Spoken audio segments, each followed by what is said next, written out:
Hello, everybody, and welcome back to the show. This episode is brought to you by The Wellness Paradigm, a holistic health coaching company shifting the way that women understand and heal their bodies. Through bioenergetic testing, functional lab testing, and nutrition, we uncover what traditional approaches often overlook, so you can stop guessing, start healing, and finally feel like yourself again. No more one-size-fits-all protocols, just real answers, deep-rooted healing, and the clarity and confidence you deserve to feel incredible. It's time to shift the paradigm of women's health. Now on to our show. And hello, Dean. Shannon, how are you?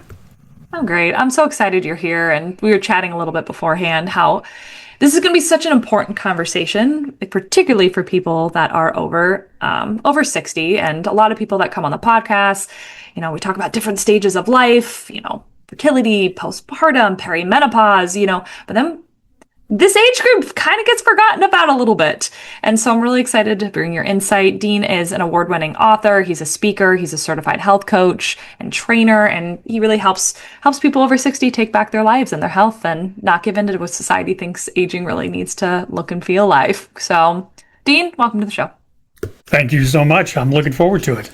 Yeah, I'd love for listeners to understand a little bit more on who you are and how you really got started and focusing on this population. Well, I'm not going to get into the I was born in a log cabin thing or any of that. Not quite that old. But I actually was an opera and musical theater performer for about 40 years. My degree is in music ed. Loved it. Got to perform around the United States, some in Europe. Was having a blast with it. The only thing was I did have chronic asthma, which doesn't seem to go hand in hand. And the only thing that would keep me out of the emergency room was prednisone. And I was put on prednisone for 20 years.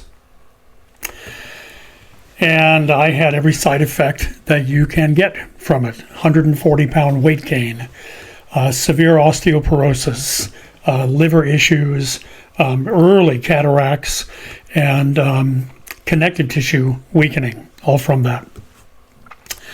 I have been off of that now for over 10 years. So that's kind of a whole other story. But anyway, in 2009, because of that, I ruptured the quadriceps tendons in both my legs at the same time. So the surgery was pretty extensive. Braces from my hips to my ankles. I had to learn to walk again. I had to do my own rehab because insurance wouldn't cover it. So I was in a hospital bed. We lived in the Florida Keys at the time, so we had to rent a hospital bed and all that. And I had to learn how to negotiate the 16 steps up to our house. And so I'm lying in a hospital bed there for at least 7 weeks. My parents had to come down from Indiana, help take care of me so my wife could continue to work. And as I was lying there, staring at the ceiling, wondering, how did this happen? With this change that happened, in the snap of your fingers. I made a decision that if I had anything to say about it, I was not going to have to be taken care of when I got older. So I did my rehab. I learned a lot from doing that. I went back to school, got my certifications as a integrative nutrition health coach. And I actually have 6 different certifications in personal training, specializing in senior adults, fitness, nutrition, and corrective exercise especially. So that kind of transformed where I was headed, because as I was going through, going back to the doctor and looking at people in the doctor's office, I'm looking around and I'm just seeing people that had lost hope. They're just kind of sitting there waiting for somebody to pull the curtain over them, Mm-hmm.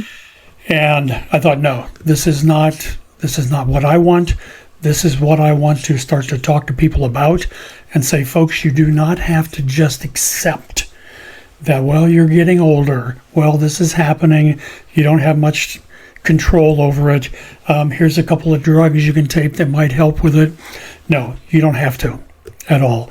And that's what I'm talking about. That's what my book is about. That's what my talks are all about. So that's kind of where it came from and where it is now. I love that. Some of the best trainers are always come from really semi-dramatic stories a little bit.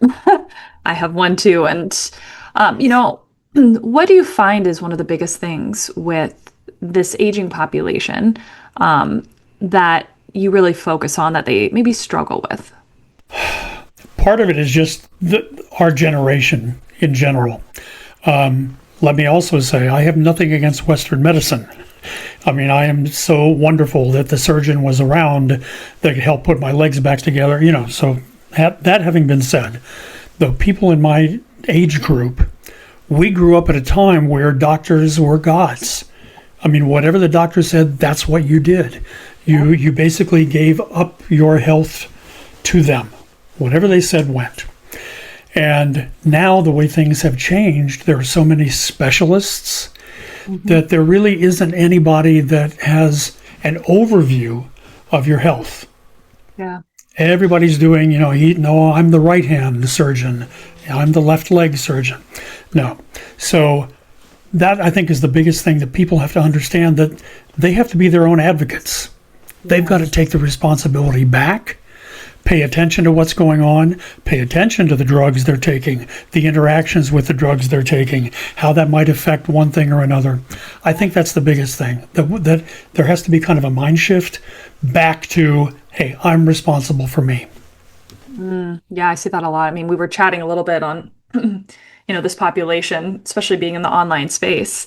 It's different because suddenly there's all this information and they're being challenged on what they thought they knew for the last 7 decades, 6 decades, right?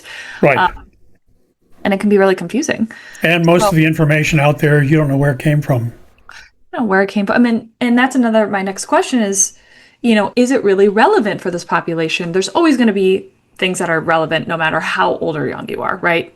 Eat nutritious food, right? Eat your vegetables, get out into the sun, keep stress low, right? Some basics. But what do you find when you really talk to these people? Like some more age specific things that you find that some of the younger population is not really teaching? One of the biggest things right now for older adults is the protein intake. Yeah. All kind of new research coming out now that what we thought was enough protein isn't, because your body doesn't store protein. So you've got to have it constantly. As you get older, your body's ability to use that protein also diminishes. So you've got to have more in there. Now, again, there are some conditions out there where you have to restrict your protein intake. That's between you and your doctor. So again, not giving medical advice. But overall, we're not getting enough protein. And the protein is the only thing that rebuilds your cells. The other part of it is, if you're not getting enough protein and you're not getting enough activity, you're losing muscle mass. I mean, we all kind of know that, the sarcopenia and what happens. But what people don't think about is that as you're losing muscle mass, that's contributing to your bone loss too, because the muscles support the bones and help keep that whole area healthy. And a lot of people don't realize that since protein is the only thing that builds calories, if you're not getting enough protein and you're losing muscle mass, every pound of muscle in your body burns around 50 calories a day just to exist. Yep. So if over time you lost 5 pounds of muscle, that's 250 calories your body's not burning that it used to. And if you're not looking at your diet, you're going to start putting weight on, and you don't know why. So just being aware of what happens to us as we get older and how it then affects us, our health, our nutrition, our exercise, all those things. And hydration too, obviously. Yes, 100%. I think I talk about protein more than anything. My clients are so sick of me talking about protein, but it's so important, right? Yeah. And everybody comes in saying, I'm eating enough protein. I'm like, let's check. Yeah. Check, right. And let's take a probably peek. 1 in 10 is maybe actually eating enough, right? And I love it because people are, I can't eat that much. But then suddenly they're not only dropping weight, they're getting stronger, they feel better, they feel more energized, it's truly amazing. But, especially weight training, right? This is one of the most crucial things as you age. Yeah. And I was joking about it before we hit record, is that, I used to manage a gym, right? And there's a lot of 18, 19, 20-year-old, dudes that are training 60 plus. Not saying they can't help, right? But it's definitely different, right? It's a different population that requires different things. So how do you train a little bit differently? And what different things when you're taking clients through more of this weight training, workouts are you really focusing on? When I first work with somebody, I've got an intake form that's probably 5 times longer than most physicians' intake forms because I want to find out everything that's going on. I want to know what kind of drugs they're on. I look up interactions. If they've got any kind of issues, they have to have a medical release to work with me. So that's kind of the first part. And then I talk about their lifestyle. We look at what their time is like, what their activity is like, and then we start crafting it from there. I use a lot of body weight exercises at first with people, or very, very low weight dumbbells, easy resistance bands, things that they can do simply to just get them started moving. Matter of fact, I just started working with some people this month in a group. It's called my Jumpstart program. And even in the workbook, it talks about the mobility exercises, the movement exercises, the strength training exercises, and then the nutrition. So every day there's a plan for them, and we go online too and make sure that nobody's snuck in there that should have their doctor's, release or whatever. But it's starting somebody out simple, because developing the consistency is the number one thing. I don't care if somebody can only do one sit to stand. But if they do it every day, and then they can start adding another one, they'll start to feel the difference. So it's getting somebody to do simple movements on a consistent basis. That's the way I start all of my clients. And that's so true, because I think, in this day and age, there's so much information, right?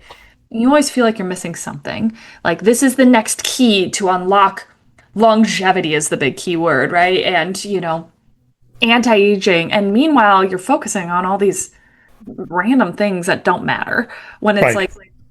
but you can't establish consistency and eat enough protein. Let's not forget about that. But it's not the sexy thing to talk about, right? Like, people always think that can't be it. That's too simple. So I'm glad you kind of mentioned that, because that really is where I feel people kind of get hung up. Now, let's say they're developing some consistency, they're working out, they're eating a little bit better. What would be some of your kind of next level steps to really help in that aging process?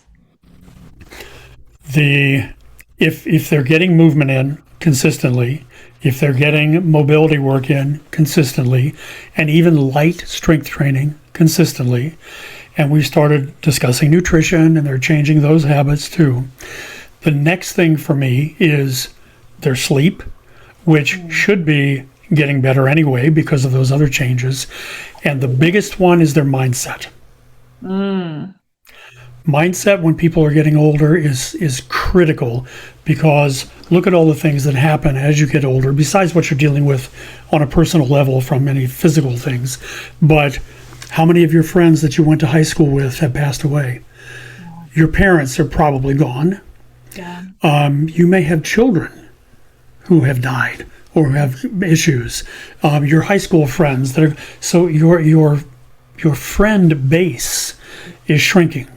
People that have the same background as you. You might make some friends that are in their 30s or 40s, but then you start conversing and they don't have a reference to a lot of the things that mean something to you.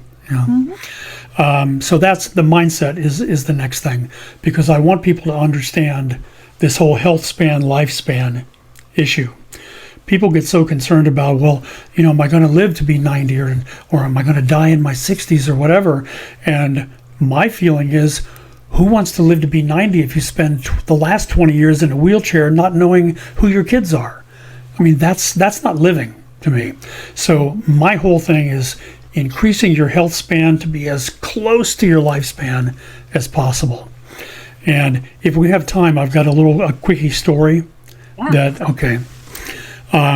When I was at an opera academy years and years ago, a lot of the people there, we've connected over the years again.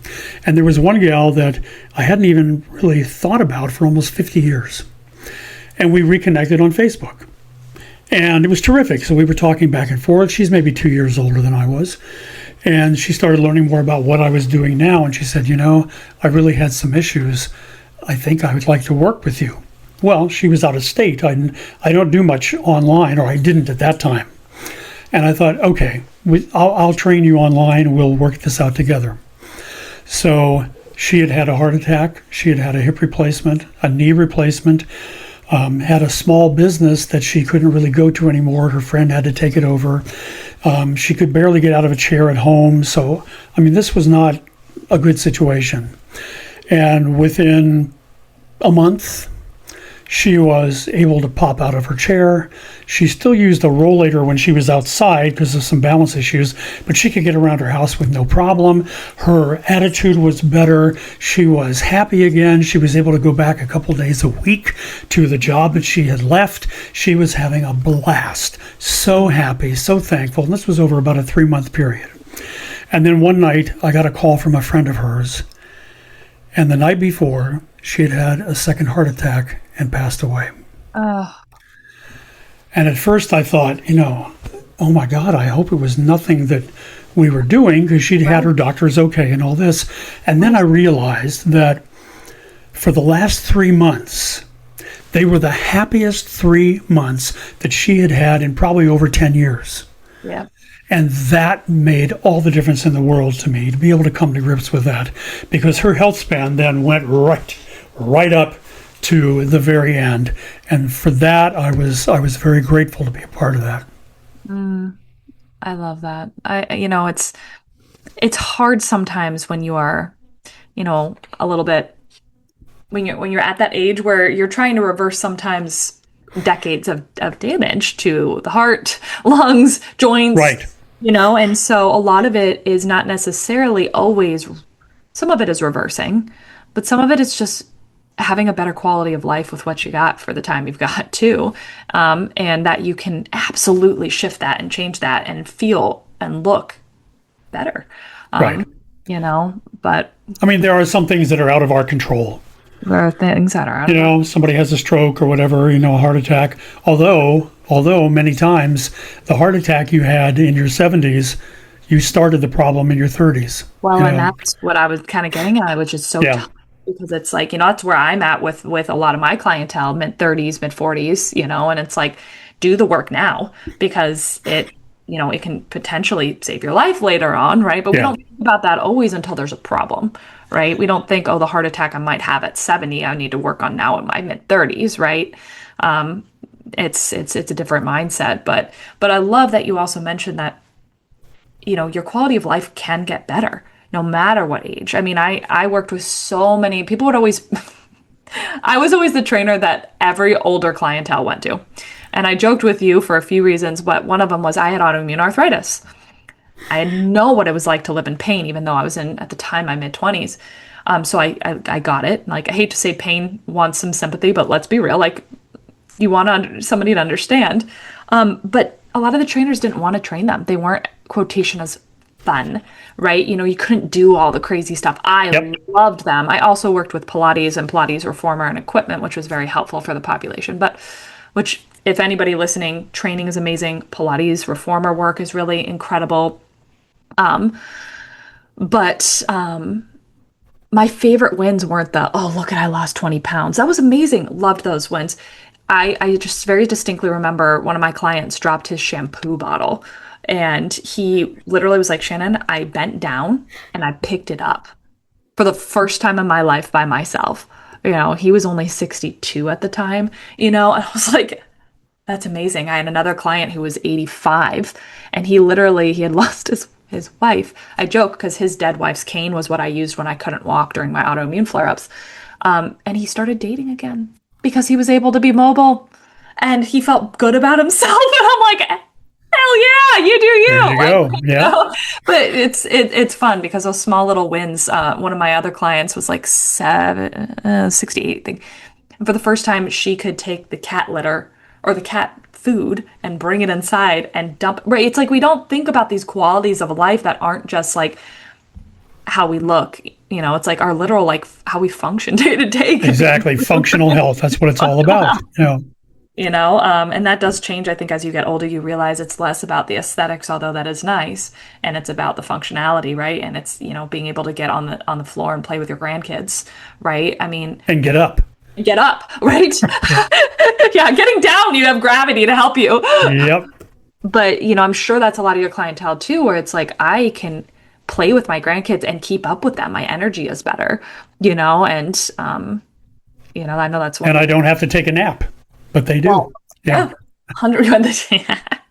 I mean, when my parents, I'm like, so grateful you take care of your health so you can keep up with my kids because they're a lot. Right. And that's something too, Shannon, that one of the talks that I do is actually for younger people, and it's entitled The Role Reversal That Nobody Knows About. And it's what's going to happen if your parents don't really take care of themselves or whatever. What's your responsibility going to be, Yep. coming up? So yeah, it's very different. One of the first things that I talk to my clients about is I ask them, how old are you going to be in 10 years? How old are you going to be in 20 years? How old are your kids going to be? How old are your grandkids going to be? What do you want to be able to do in 10 years with them? And what are you willing to do today to make sure that can happen? Because, yeah, we may not be able to build some stuff back, but we can slow the decline. 100%. And that's just as important. And you talked about, well, it's not about looking better. Some people think of it that way when you're working out. I want to look better and all this. I guarantee you, if you're in your 70s and you start doing some of this stuff and you start feeling better, you're going to start looking better too. 100%. Because that's going to radiate right out of you. And not just with physically, literally your whole aura changes. Yes. People start glowing again, right? Yeah. I don't have a better word than that, but no face cream is going to do that for you. But that exercise, and that movement. And you mentioned the mindset shift. I mean, Yeah. that is so important because people just feel like, what is the point? That was, I Right. know so many of my clients before starting, it was like, well, what's the point? I'm too old. I'm too late for me. And I would bring up my client who was 85 and they would see him walk. I was like, if he can do it, you can do it. Like, no, there's no excuse. Like, you know, But you have to want it. and that's a But a big, lot of people, sorry, I didn't mean to interrupt you, but Yeah. a lot of people want it, but they don't know how to get it. And that's where I feel like I fit in. Because I can show them. If you want it, yes, I can show you how to get it. I think that's everybody. A lot of people want it, but they don't necessarily want to put in the work to do it. Right. I find this a lot with this population too. It's like their kids want it for them, right? And that's great, and that influence can be positive, but but they have to still do the work. They still have to want it too, or else they're going to slide back into those old habits. And I've found some resentment when people would, their kids kept kind of pushing them in the right direction, and they didn't want to do it.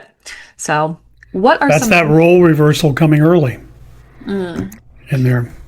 And I like that too, because when you have a parent that also is less mobile, less healthy too, it's ultimately a lot of times gonna stress out the family, right? And generations wise, right? Right. But as far as I do want to just like a tip on the mindset work, because I do find that, okay, we know we need to exercise, we know we need to eat protein, right? This part gets kind of skipped on. What would be one or two things that you would tell, a client that's coming in who really maybe felt a little bit down, hopeless? What's the point, If they have children or grandkids, that's one thing that I like to push on. Yeah. What do you want to be able to do with them? How do you want your life to be with them next year or 5 years from now or whatever? Maybe they don't have kids, though. Then I start talking about what did you used to do? What was your background like? What kind of things were you involved in? What kind of things would you like to be involved in again? What experiences did you have in whatever field you were in that could be really important to be sharing with somebody now and how could we go about doing that? So just getting them thinking about, okay, beyond the fact that, okay, I'm old, I'm not worth anything anymore, getting them past that and say, well, I knew this kid that he started his own plumbing business, but he didn't know anything about the business. He just knew how to fix toilets. But I had a lot of experience in business. I guess I could have, shared some of that with him about how he could run the business better. I mean, get them thinking about ways that they still can be of service to other people. Yeah, I like that. Now, kind of wrapping things up, if you had your top 2 or 3 words of advice outside that if somebody right now was standing in front of you and was like, Dean, I'm ready to get started, I don't know how, what would you tell them? I'd ask them why. What brought them to the decision? Because that's the biggest thing. Yeah. And if they made that decision, then I would just simply say, okay, let's get to work. But it's the decision that makes all the difference in the world. Yeah. That one decision can change your life. I've seen it time and time and time again. Yep. Yep. I love that. I love that.